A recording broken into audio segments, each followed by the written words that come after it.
Now, Charles Leclerc took his first win since April's Australian Grand Prix at the Red Bull Ring last week thanks to better time management on his F175, which allowed him to overtake and beat pole position man Max Verstappen. The victory was especially significant because it came after what Leclerc called a disaster series of races in which Ferrari blew opportunities to win more races. Engine failures while leading in Spain and Azerbaijan cost him victories there, while strategy errors in Monaco and Silverstone cost him the chance to finish first again. Ferrari team principal Matteo Binotto recently flew to Monaco for a private dinner with Leclerc to discuss the driver's growing dissatisfaction with the way the early season momentum of his championship challenge had faded. So, having finally delivered on the Ferrari's obvious potential, Leclerc made no bones about how important it was for him to be back on top. I definitely needed it. I mean, of course, whenever I get to a new race since 5 races, I have a smile on my face and I kept being optimistic. But obviously with hard race after hard race, it just felt like everything was against me. So finally we had a breakthrough good race and it really feels good to have a win again. Leclerc said the most surprising aspect of the Ferrari's performance in Austria was not the ultimate pace of the Ferrari, but how much the relative performance to Red Bull shifted after Verstappen's sprint race victory on Saturday. It's been the first time where we were actually quite a bit quicker, so it's not a surprise because we've been working very hard, but probably the surprise is coming from Saturday to Sunday, because in the sprint Red Bull seemed to be very strong too, but in the Grand Prix we seem to have picked up a bit more pace compared to them, so yeah, it's a good surprise though. Leclerc believes Ferrari's main issue this year has been converting its potential into success rather than the car's speed.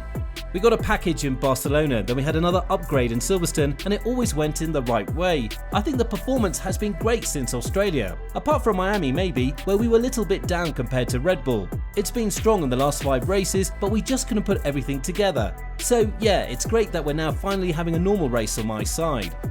Now, the two championship contenders began the 2022 F1 season with very different car characteristics, even though on lap time there was little to separate them. The Ferrari was superior in slow and medium speed corners, while the Red Bull was faster on straights and flat out turns. However, as the season progressed and the two teams tweaked their cars to counter their main rival, their performance dynamics converged, with Ferrari as quick as Red Bull on the straights in Austria. Ferrari believes that a new low drag wing, first used by Charles Leclerc at the Canadian Grand Prix, was a decisive step in erasing Red Bull's top speed advantage, particularly when the DRS was activated. When asked by the media if the performance balance between the two teams had changed, Matteo Binotto responded, "We had a disadvantage compared to the Red Bull, no doubt, in terms of straight line speed, especially in DRS zones. In terms of power of their DRS compared to ours, we worked a lot on it. So the new rear wing that we introduced first with Charles in Canada, we've had it on both cars since UK. And with that new rear wing, I think we've simply reduced the gap we had in terms of speed. I think they've still got a slight advantage, but it's very little or negligible."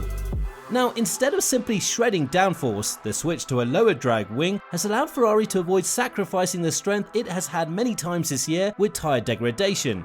In terms of traction, Binotto believes there is no difference between the Ferrari and the Red Bull. He believes Leclerc and Sainz are better able to capitalise on a grip advantage their cars appear to have.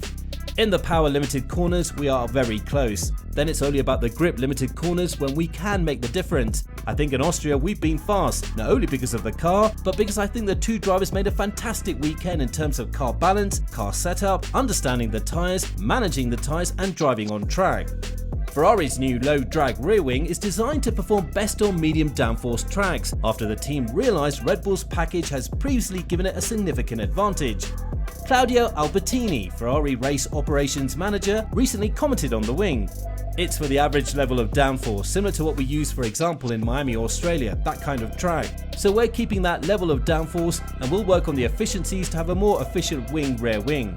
When asked if reducing drag was something the team set out to do on its own or if it was a reaction to Red Bull's advantage, Albertini said, "With development, sometimes you realise things when you're racing. You can see how you compare to other teams and where you can improve. We could see that, for example, in top speed, it was an area which there was some room to improve and we improved the efficiency for this reason." However, Austria was far from a perfect Grand Prix for Ferrari. The car's reliability issues persist, and it appears that the team is no closer to resolving them. Carlos Sainz is the driver who has failed to reach the finish line the most frequently this season, with 4 DNFs in Grand Prix. The Spaniard's most recent DNF occurred in Austria when his car failed spectacularly in pursuit of Max Verstappen. However, back in Azerbaijan, where he and teammate Charles Leclerc were both forced to retire due to mechanical issues, Sainz explained why the pain of these reliability issues hasn't been as severe this season. As a team, we're still motivated, we are united. We're going through a bump in the road, which I think after the step that we've done in the engine this year, I would much rather take this step and take a bump in the road than have a slow engine that is reliable. I think as a team we've done a great job with this year's engine, and we're just going through some issues that are going to be solved, I'm sure. However, it's safe to say that after his most recent DNF, he struggled to find something positive to say. It's difficult to find the right words today, as it was clear that a 1-2 was pretty straightforward. I had strong pace today, especially on the hard tyre. Degradation was very high, but we managed it well. On the last stint, the car felt really good on track until we obviously had the issue and we had to retire. Today's result is a hard one to take, as it cost the team and myself an important number of points for both championships. Mattia Binotto echoed Sainz's disappointment, but was adamant that the Scuderia will solve their engine problems. Of course, we are very disappointed for Carlos, but I'm sure he'll fight back in the upcoming races. We're still suffering with reliability problems, we know what they are, and we must make every effort to solve them as soon as possible. I'm sure we can do it. So, while he finished on the podium in the first 2 races, Sainz struggled to keep up with teammate Charles Leclerc's pace in the battle for pole positions and victories. There are also several costly errors, including a race-ending spin at the Australian Grand Prix, a qualifying shunt in Imola, and another early race error in Spain, prompting debate about the Spaniard's mindset. Recent races, however, have produced better performances and results, with Sainz capturing his first F1 pole and victory in Silverstone. When asked about his season so far, Sainz expressed satisfaction with his progress, but believes there is still more to come. I think we'll be doing a better job these last few weekends. I think since Monaco was already a bit of a turning point, fighting there for pole position. Also in Baku, we fought pole. In Canada, we fought for the win. I've been picking up a bit of momentum. I wouldn't say I'm 100% there yet. I think there's things still to improve, like we saw in the race in Silverstone. Definitely I feel a lot more in touch, and like it could come anytime again soon. Now, as to those who have already written him off as a title contender, Sainz pointed to his previous F1 seasons.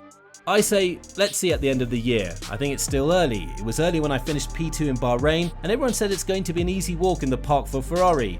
I said it when it was in my low moment in Barcelona after the spin in the race, and I say it now. It's too early still to tell and to say. I understand people say that I'm not the championship challenging Ferrari driver because it hasn't been my easiest start of the season. But if you look closely to my last 4 or 5 seasons in F1, I've always peaked in the second half, and I've always done a very strong second half, so let's wait and see. So, what do you think? Is Carlos Sainz good enough to challenge for the title this season? What about Ferrari in general? Have they made up for their deficit to Red Bull? We'd love to hear from you in the comments section below.